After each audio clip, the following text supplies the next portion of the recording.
సుముహూర్తే సావధాన సుముహూర్తమస్తు సుప్రతిష్ఠితమస్తు అయం ముహూర్త సుముహూర్తోస్తు ధర్మే చ అర్థే చ కామే చ త్వయేష నాతిచరామి అంటే సర్వకాల సర్వావస్థల్లోనూ కలిమిలో గాని లేమిలో గాని కష్టంలో గాని సుఖంలో గాని ఆశలో గాని నిరాశలో గాని మోక్షంలో గాని ఒక్కరిని విడిచి మరొకరు ఉండము అని అర్థం.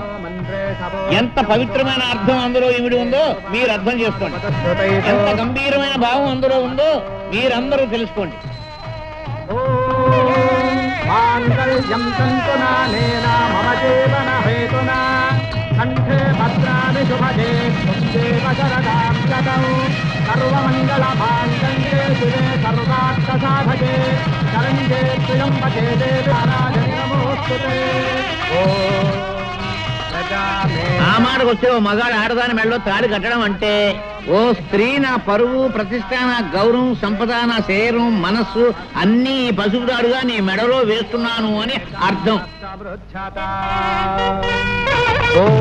ఆ ముడివడిన కొంగులు పవిత్రమైన వివాహం అనే బంధానికి చిహ్నం. అగ్ని చుట్టూ ప్రదక్షిణం చేయడంలో ఒక గొప్ప విశేషం కూడా ఉంది సుమండి. వేద మంత్రాల శబ్దంలో పండిత శ్రేష్ఠుల పవిత్ర ఆశీస్సులతో పడిన ఈ మూడు ముళ్ళకి సాక్ష్యం నేను సుమా. ఇంత పవిత్రమైన బంధాన్ని ఎవరు కించిపరిచినా ఆటలాడుకున్నా జీవితాలు మసైపోతాయి సుమా అని హెచ్చరిక. అయ్యా అదండి విషయం. సాంప్రదాయం ఈ కాలం కుర్రాళ్ళకి శాదస్తంగా కనిపిస్తుంది కానీ దాని అర్థం తెలుసుకోవడానికి ఎవరూ ప్రయత్నించడం లేదు. ఇది సరే, ఇక వివాహం పూర్తయింది. ఇక విందు భోజనాలు కానిద్దాం, లేవండి.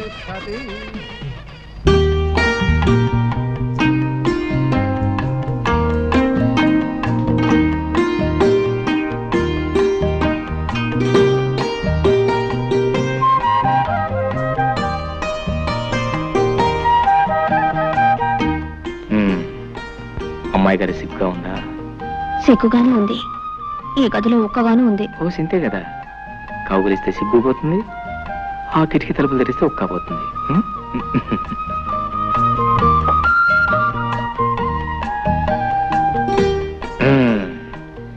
కిటికీ తలుపులు తెరిచాను, గాలి వస్తుంది, నీ ఒక్కపోతుంది. పోతే ఆ సిగ్గు కూడా తెచ్చేస్తాను. పాల గ్లాస్ ఇక్కడ పెట్టు, కూర్చో. ఒక ఫ్యాన్ కొనుక్కోవచ్చు కదా. ఫ్యానా? దాన్నేం భాగ్యం. ఎన్నాళ్ళు ఒంటరివాణి కదా, దాని అవసరం లేకపోయింది. హాయిగా ఆరు బయట పక్కేసి పడుకుంటే ఆ పైరుగాలికి మైమరిచి నిద్ర పెట్టేది. ఇల్లాలో నువ్వు వచ్చావు కదా, అసలు మన సంసారానికి కావాల్సిన ముఖ్యమైనవన్నీ ఒక లిస్ట్ తయారు చేసి వచ్చే పట్ల కొనేస్తాను. ఫ్యాన్ తోటే సంసారం సుఖంగా సాగిపోతుందా? అబ్బే, భార్యాభర్తల మధ్య ప్రేమ, మమత, అనురాగం అవి ముఖ్యం, అవి ముఖ్యం. నేననేది అది కాదు.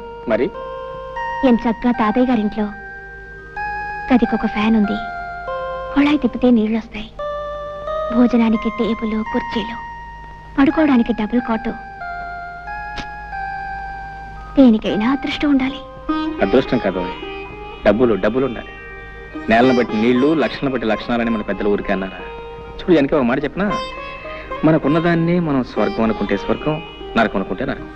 కుళాయి తిప్పినా వచ్చేది ఆ నీళ్లే, మన పెరటి బావిలో తోడినా వచ్చేది ఆ నీళ్లే. ఫ్యాన్ తిరిగినా వచ్చేది ఆగాలే, మన కిటికీ తలుపు తెరిచినా వచ్చేది ఆగాలి.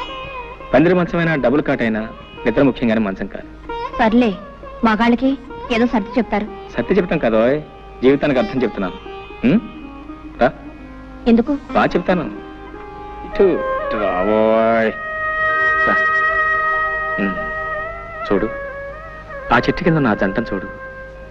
ఎండొచ్చినా వానొచ్చినా ఆ చెట్టే వాళ్ళకి శరణ్యం. అదే వాళ్ళ మిద్దే, వాళ్ళ మేడ. జానకి, ఓ మాట చెప్పనా?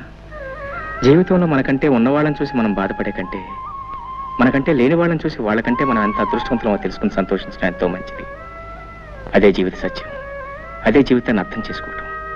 అర్థమైందా? నవ్వు నవ్వు.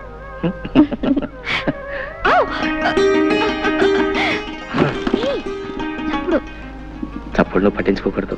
ఇది మాకు బాగా అచ్చొచ్చిన పట్టి మంచం. మా వసువంతా దీని మీద పుట్టిందట. సిగ్గా